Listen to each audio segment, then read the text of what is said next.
નમસ્કાર મિત્રો, નવી સ્ટોરીમાં તમારું સ્વાગત કરું છું. ખોડિયારમાંનો ઇતિહાસ, શ્રદ્ધા, ચમત્કાર અને શક્તિની મહાગાથા. ગુજરાતનું પવિત્ર ધરતી પર અનેક દેવી દેવતાઓએ જન્મ લઈને માનવજાતને માર્ગદર્શન આપ્યું છે. એમાં એક અનોખું અને અદ્ભુત નામ છે ખોડિયારમાં. ગુજરાતના દરેક ખૂણામાં માતાજીનો જય જયકાર ગુંજે છે. જય ખોડિયારમાંનો નાદ ભક્તોના દિલમાં અડંગ વિશ્વાસ ભરી દેશે. પ્રકરણ 1, અદ્ભુત જન્મ. મિત્રો, સૌરાષ્ટ્ર પ્રદેશમાં આવેલું એક નાનું ગામ ખોડિયાર ગામ. આ ગામમાં રહેતા હતા એક શ્રદ્ધાળુ અને ધર્મનિષ્ઠ ચારણ, મામડિયા ચારણ અને તેમની પત્ની દેવીલબા. વર્ષો સુધી સંતાન ન થતા બંને દુઃખી રહેતા. અંતે તેઓએ ભગવાનની તપસ્યા શરૂ કરી. દિવસ રાત ઉપવાસ, ભજન અને પ્રાર્થનામાં વિતાવ્યા. એક દિવસ તેમની ભક્તિથી પ્રસન્ન થઈને ભગવાને તેમને આશીર્વાદ આપ્યો. તમને 7 દીકરીઓ મળશે, જેમાં એક દેવી સ્વરૂપે જન્મ લેશે. સમય આવ્યો અને દેવલીબાએ 7 પુત્રીઓને જન્મ આપ્યો. તેમાં એક દીકરી એવી હતી જે જન્મથી દિવ્ય તેજ ધરાવતી હતી. એ જ હતી ખોડિયારમાં. પ્રકરણ નંબર 2, બાળપણ અને અનોખી શક્તિ. બાળપણથી જ ખોડિયારમાં અન્ય બાળકો કરતા અલગ હતી. તેઓ શાંત, દયાળુ અને ભક્તિમાં લીન રહેતી. પરંતુ એક ખાસ વાત હતી, તેઓ થોડું લંગડી ચાલતી. લોકો તેમને ખોડી કહીને લાગ્યા, પરંતુ કોઈને ખબર નહોતી કે આ બાળકી એક દિવસ સમગ્ર દુનિયામાં પૂજાશે. તેમના ચહેરા પર હંમેશા દિવ્ય તેજ હતું. ગામના લોકો કહેતા, આ બાળક સામાન્ય નથી, આ તો દેવી છે. મગર પર સવારીનો ચમત્કાર. એક દિવસ ગામમાં ભારે સંકટ આવ્યું. ગામની નજીકનું તળાવ સુકાઈ ગયું. લોકો પાણી માટે તરસવા લાગ્યા. મામડિયા ચારણ ખૂબ ચિંતિત થતા. ત્યારે નાની ખોડિયારમાં આગળ આવી અને બોલી, પિતા, ચિંતા ના કરો, માં બધું સારું કરી દેશે. તેઓએ તળાવ પાસે ગઈ, આંખો બંધ કરી અને ભગવાનની પ્રાર્થના કરી. અચાનક પાણીમાં હલચલ થઈ અને એક વિશાળ મગર બહાર આવ્યું. બધા લોકો ડરી ગયા, પરંતુ ખોડિયારમાં શાંતિથી મગર પર બેસી ગઈ અને અચાનક તળાવ પાણીથી ભરાઈ ગયું. આ દ્રશ્ય જોઈને બધા આશ્ચર્યચકિત થઈ ગયા. ત્યારથી ખોડિયારમાં મગરવાળી માં તરીકે પ્રસિદ્ધ થઈ. ભક્તોની પરીક્ષા. સમય જતા ખોડિયારમાંની ખ્યાતિ ફેલાતી ગઈ. લોકો દૂર દૂરથી તેમની પાસે આવવા લાગ્યા. એક વખત એક ગરીબ ખેડૂત આવ્યો. તેણે કહ્યું, માં, મારી પાક બળી ગયો છે, હું શું કરું? ખોડિયારમાંએ કહ્યું, તારો વિશ્વાસ મજબૂત રાખ. ખેડૂતે માતાજી પર વિશ્વાસ રાખ્યો. થોડા દિવસોમાં તેના ખેતરમાં ફરીથી લીલોતરી આવી ગઈ. આ રીતે ખોડિયારમાં ભક્તોની પરીક્ષા લેતી અને સાચા ભક્તોને આશીર્વાદ આપતી. રાજાઓ પર કૃપા. ખોડિયારમાં માત્ર સામાન્ય લોકો માટે જ નહીં, પરંતુ રાજાઓ માટે પણ આશીર્વાદ રૂપ હતી. ભાવનગરના રાજા મહારાજા વીરેનસિંહ ખોડિયારમાંના મોટા ભક્ત હતા. એક વખત રાજ્યમાં મોટી સમસ્યા આવી. રાજાએ માતાજી પાસે પ્રાર્થના કરી. માતાજી પ્રગટ થઈને કહ્યું, ચિંતા ના કરશો, હું તમારી સાથે છું. થોડી જ વારમાં સમસ્યા દૂર થઈ ગઈ. રાજાએ આભારી થઈને ભવ્ય મંદિર બનાવ્યું. ખોડિયાર મંદિર, રાજપરા. ભક્તિ અને ચમત્કારની કથાઓ. ખોડિયારમાંના અનેક ચમત્કારો આજે પણ લોકોમાં પ્રસિદ્ધ છે. અંધ વ્યક્તિને નજર આપી, બીમારને સ્વસ્થ કરવું, ગરીબને ધનવાન બનાવવો, ખોવાયેલા લોકોને રસ્તો બતાવવો. દરેક ચમત્કાર એક સંદેશ આપે છે. વિશ્વાસ રાખો, માતા તમારી સાથે છે. ખોડિયાર જયંતીનો મહિમા. દર વર્ષે ખોડિયાર જયંતી ખૂબ ધૂમધામથી ઉજવવામાં આવે છે. ભક્તો મંદિરમાં જઈને દર્શન કરે છે, ભજન કરે છે અને પ્રસાદ વહેંચે છે. ખાસ કરીને ખોડિયાર મંદિર માટેલમાં લાખો ભક્તોનો ભેગા થાય છે. મિત્રો, અંતિમ સંદેશ. ખોડિયારમાંનો ઇતિહાસ માત્ર કથા નથી, એ એક વિશ્વમાં से एक शक्ति से एक माताની કૃપા છે। જે વ્યક્તિ સાચા દિલથી માતાજીને યાદ કરે છે તેની દરેક મુશ્કેલી દૂર થાય છે। જય ખોડિયારમાં માત્ર શબ્દ નથી, એ એક ભક્તિનો અવાજ છે। જો તમને આ ખોડિયારમાંની કથા ગમી હોય તો વિડીયોને લાઈક કરો, શેર કરો અને ચેનલને સબસ્ક્રાઇબ કરવાનું ભૂલશો નહીં। જય ખોડિયારમાં। પહેલા ભાગમાં આપણે જોયું કે કેવી રીતે ખોડિયારમાંએ બાળપણથી જ પોતાના ચમત્કારો દ્વારા લોકોમાં વિશ્વાસ જગાવ્યો હતો। હવે આ વાર્તા આગળ વધે છે એક નવા સંકટ અને એક નવી પરીક્ષાની સાથે। મિત્રો, ગામ પર આવી ભયંકર આપત્તિ। સૌરાષ્ટ્ર પ્રદેશના ગામોમાં અચાનક એક ભયંકર બીમારી ફેલાઈ। લોકો એક પછી એક બીમાર પડવા લાગ્યા। ડોક્ટર, વૈદ્ય કોઈ પાસે તેનો ઉપાય નહોતો। ગામમાં ડર અને નિરાશા ફેલાઈ ગઈ। એક વૃદ્ધ બોલ્યા, આ કોઈ સામાન્ય બીમારી નથી, આ તો કોઈ અદૃશ્ય શક્તિનો પ્રકોપ છે। લોકો એકઠા થયા અને એક જ નામ બોલ્યા, ખોડિયારમાં જ હવે બચાવી શકે। ભક્તિની અડંગ શ્રદ્ધા।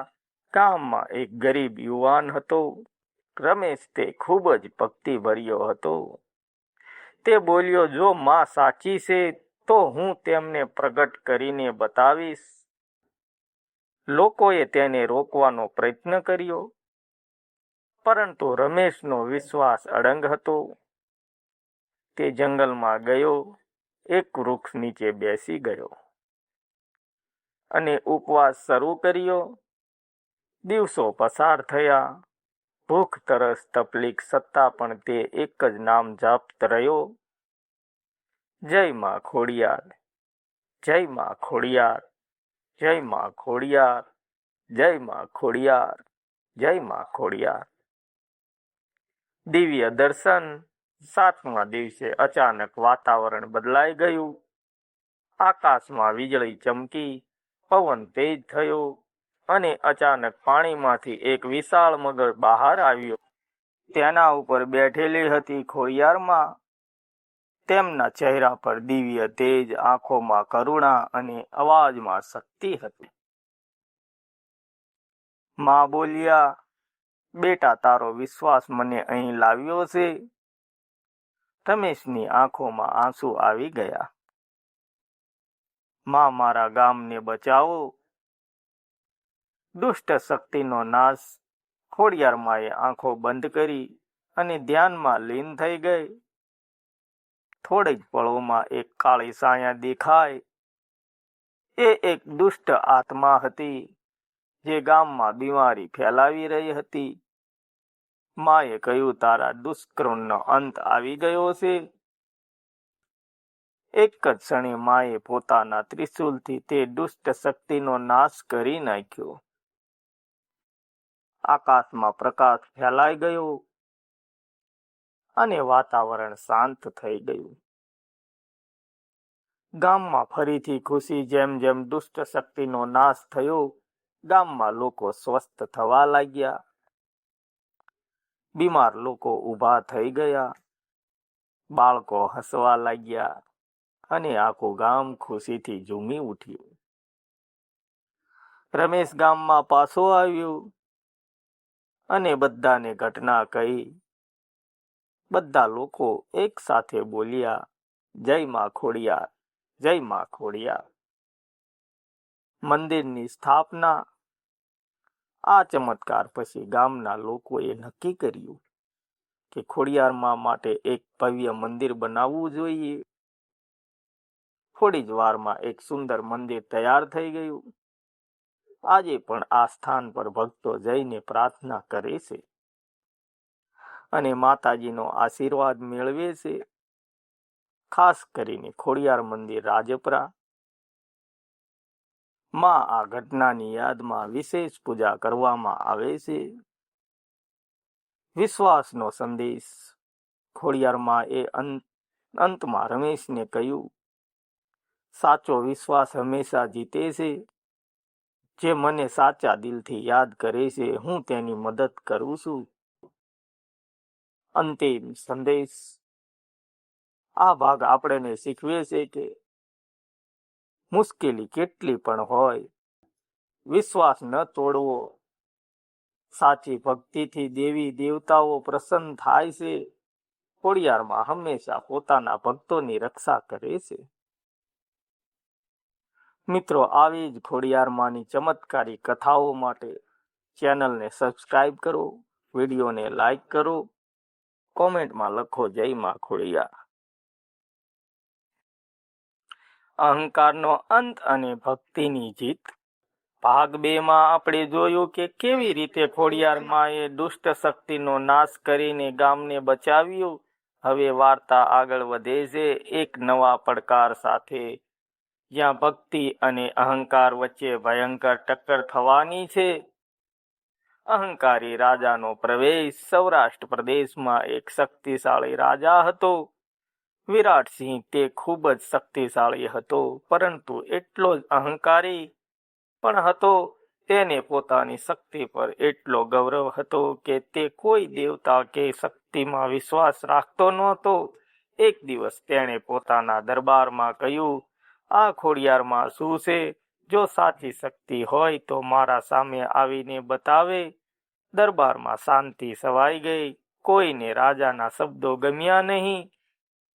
ભક્ત પર અત્યાચાર. રાજ્યમાં એક ભક્ત રહેતો હતો, ગોવિંદ. તે રોજ ખોડિયારમાંની પૂજા કરતો. જ્યારે રાજાને તેની ખબર પડી ત્યારે તે ગુસ્સે ભરાયો. જો તારી માં એટલી શક્તિશાળી છે તો તને બચાવી બતાવશે. રાજાએ ગોવિંદને કેદ કરી દીધો અને તેને સજા આપવાનો આદેશ આપ્યો. ગોવિંદ આંખો બંધ કરી અને માત્ર એક જ પ્રાર્થના કરી, જય માં ખોડિયાર. તોફાનની શરૂઆત. તે રાત્રે અચાનક આકાશ કાળો થઈ ગયો. વીજળી ગરજવા લાગી. પવન તોફાની બન્યો. રાજમહેલ હલવા લાગ્યો. લોકો ડરી ગયા. કોઈ સમજ્યું શક્યું નહીં કે શું થઈ રહ્યું છે. અચાનક મહેલની બહારથી એક ભયંકર અવાજ આવ્યો. પાણીમાંથી એક વિશાળ મગર બહાર આવ્યો અને તેના ઉપર બેઠેલી હતી ખોડિયારમાં.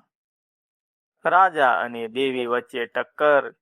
ખોડિયારમાં સીધી રાજા વિરાટસિંહ સામે આવી. તેમનો અવાજ ગુંજ્યો, અહંકાર માણસને અંધ બનાવી દે છે. વિરાટસિંહ રાજા ગુસ્સે બોલ્યો, હું કોઈને નથી ડરતો. ત્યારે માએ પોતાની દિવ્ય શક્તિ દેખાડી. એક જ ક્ષણે આખો મહેલ કંપી ઉઠ્યો. દિવાલોમાં તિરાડો પડી ગઈ. રાજા ડરી ગયો, પરંતુ હવે મોડું થઈ ગયું હતું.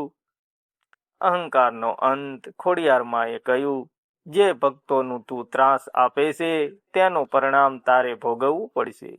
રાજા જમીન પર પડી ગયો અને માફી માંગવા લાગ્યો. માં, મને માફ કરો, હું ભૂલમાં હતો.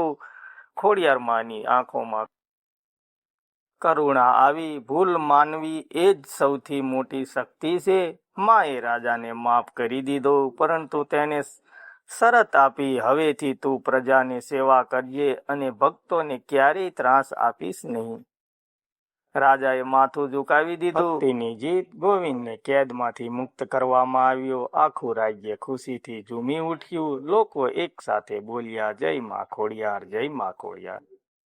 રાજાએ પણ મંદિર બનાવીને માતાજીની સેવા શરૂ કરી. મંદિર અને ભક્તિનો પ્રસાર. આ ઘટના પછી રાજ્યમાં અનેક મંદિરો બનાવ્યા. ખાસ કરીને ખોડિયાર મંદિર માટે માં ભક્તોની ભીડ વધવા લાગી. લોકો દૂર દૂરથી માતાજીના દર્શન કરવા આવવા લાગ્યા. અંતિમ સંદેશ. આ વાર્તા આપણને શીખવે છે, અહંકાર હંમેશા નાશ પામે છે. સાચી ભક્તિ હંમેશા જીતે છે. ખોડિયારમાં હંમેશા પોતાના ભક્તોની રક્ષા કરે છે. જો તમને આ ખોડિયારમાંની ચમત્કારી વાર્તા ગમી હોય તો વિડીયોને લાઈક કરો, ચેનલને સબસ્ક્રાઇબ કરો, કમેન્ટમાં જરૂર લખો જય માં ખોડિયાર.